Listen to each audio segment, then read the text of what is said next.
The officers of the St. George Militia Company in 1639 refers to the last and largest shooter's souk painted by Frans Hals for the St. George, or Street, Yours, Civic Guard of Haarlem, and today is considered one of the main attractions of the Frans Hals Museum there.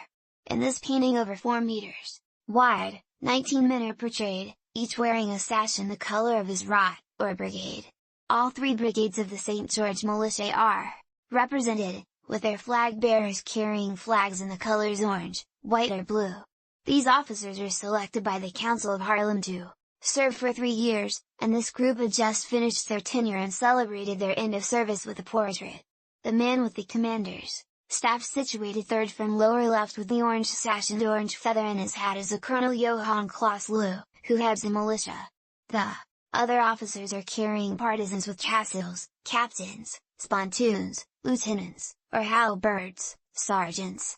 The men featured in the foreground are, from left to right, Ensign Lambert Wouters, with orange flag, Sergeant Gabriel Lauren, Colonel Johan Klaas Loo, Lieutenant Francois Wouters, Captain Michiel de Wael, Lieutenant Cornelis Koning, Captain Florence van der Heft, Captain Nicholas Grizzes Groort, Sergeant Lucas van Tetrode, Captain Corijn Janssens de Maast, Ensign Dirk Dijks, with blue flag, and Ensign Pieter Schout, with white flag.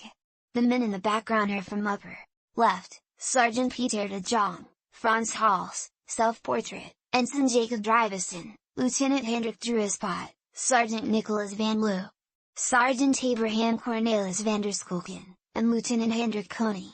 Though a member of the militia, Frans Hals was never assigned the rank of an officer, though he was clearly admired as an important local artist, as was his fellow portraitist Pot, also portrayed in the rear lineup, and who features in 2 shooters taken for the other militia in town, the St. Adrians d'Oilin, or Kluveneiers. Historians have speculated whether the self-portrait is indeed Hals, or another absent officer. None of the shooters taken Hals painted were complete representations of all officers. The men paid for their portraits and some men skipped a painting. By the time Hals painted this painting, he had been a soldier of the guard for 25 years. And it had been 23 years since he completed his first shooter's souk for this militia, a highly unusual length of time between commissions for any artist of his time.